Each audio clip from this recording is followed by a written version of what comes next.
I was just asked if there's any common mistakes that students make, typical mistakes that students make and then they would need to rewrite. And I did mention that I will let you rewrite this test or any graded essay throughout the quarter. You just have to turn it in, and if it needs to be better, I'll tell you how to make it better, and then you'll give it back to me, and then I'll give you more points. But here's the top two ways that, I'm going to say three, although the third one is not very common for honor students. There's three things that most typically cause students to lose points, all right? Number one is you didn't answer the question.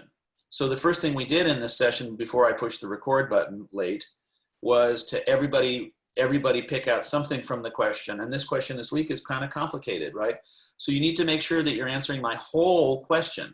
If you only talk about Sandeep Roy and you don't talk about Mei Li Chai, then I have a problem. If you don't address sensory details, hearing, sight, scent, taste, touch, and how they make use of those things, that's an explicit part of the question, and I can't give you a full A if you didn't answer the whole question. So number one, if they don't answer the whole question, they get graded down in points, and it's only fair to everybody else. And by the way, it might be otherwise a fantastic essay, but if everybody else had to talk about sensory details and you just like, oops, leave them out, I don't think I should be giving you an A. I have to be like the referee. The second problem that students will have is that they don't use enough quotes and citation, or they don't use enough quotes and direct examples from the assigned readings. And of course, this week, the assigned readings also include the lectures. So one thing that I would highly recommend is that I forced you to take detailed lecture notes. I forced you to take notes on the reading, have the notes out and use them. But don't just sort of refer to them vaguely. Say, you know, I'm at the end of her essay on Li Ji Lane, Mei Li Chai writes, quote, and it doesn't have to be a long quote, just a few words, but really show off. Heck, Dr. Scott, I read the hell out of these essays. I took explicit notes. I can tell you more about these than you can because I read them more carefully than you did, I bet, right? Like, I want to be feeling that, like, whoa, you really read that. Good. Or you really listened to that lecture. So again, number one, you have to answer the question. Number two, let's do it this way. That would be better. I'm mirrored, so every time I have to watch out. This is like stage left, stage right. Number two, I want explicit, detailed references to the assigned readings, and in this case, lecture, because that shows off what a great student you are and that you thought about these things really hard and that you're not just like doing the high school fake it, like, oh, I kind of like didn't really read those assigned essays. I'm just pretending that I read them, and I can usually pretty much tell if that was you, and I'm not going to give you an A. Like, I need to see that you read carefully. So number one, answer the question. Number two, very detailed, if possible, direct quotes from the readings and the lectures. Number three, before I turned on the recorder, I was talking about the fact that for a test, it's especially important in college to answer the whole question right up front in the first paragraph. And if you want to, I call it a thesis paragraph or an answer paragraph. It's like your whole mini answer in a nutshell. And often you won't be able to do that until you finished writing a rough draft.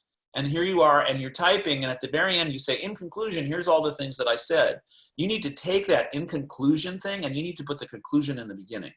Because when your tired, baggy-eyed professors and TAs at universities log on at like midnight and they have to grade 50 of these things and you're number 48, you don't want them to be sitting there thinking like, whoa, did Moksha even like read the question?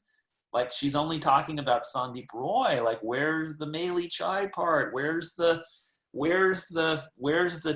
techniques and tips? Where's her own point of view? I want to pick up Moksha's or anybody else's test, whether I'm tired or not, and go, boom, she totally got the question. She completely has the answer. Here it is in a nutshell. And then throughout the rest of the essay, wow, did she do the reading? Wow, did she listen to those lecture notes? Wow, is she organized? So you really want to wow your professors that way. So that's like number three, all right? And then I had a number four in my head. Oh, number four was that I really want to see proofreading. And that's the one that's rare. Rarely is it a problem in English 1C honors, and especially if you're an international student, or maybe if you're like me. I don't know if you've noticed, I make typos all the time in my own writing, which annoys me because I can find little things in my friend's writing and in your student writing all the time.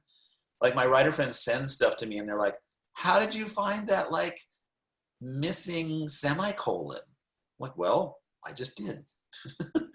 But if I can make gigantic errors far beyond that in my own writing and I don't see them, but I am grading you at the college level, and part of college level is you need to proofread carefully. Now, I'm not a Nazi fascist grader. I'm not going to like give you a D because you made one comma splice. I really know you're writing these things under pressure and you have other things to do, but there has to be kind of like a floor base level. And from what I've seen so far, even in the notes, I don't think this is a problem for any of you, but I do want to mention that it's a requirement of all college classes. And I do occasionally have students that are like super brilliant and their ideas are fantastic and their critical thinking is fantastic and their understanding of the reading is fantastic. Everything is fantastic, but there are like 4 grammar errors per sentence. And I'm your college English teacher and you need to work on that. And there's a how to proofread top 10 tips in the getting started thing. So those are my 4. And again, just to sum up, make sure you're answering the whole question, answer it fully and completely in the first paragraph, all of it. If I asked you to talk about Sandeep Roy and Meili Chai and academic writing and how they use their tips and techniques and what they mean and what their messages are, I want to see that all. Yeah, all. It's not easy in this little mini paragraph up front. Then I want explicit, detailed quotes and examples. And then I want to make sure that it looks like it's written by a college student and it doesn't look like it's got like 15 errors per page. And by the way, sometimes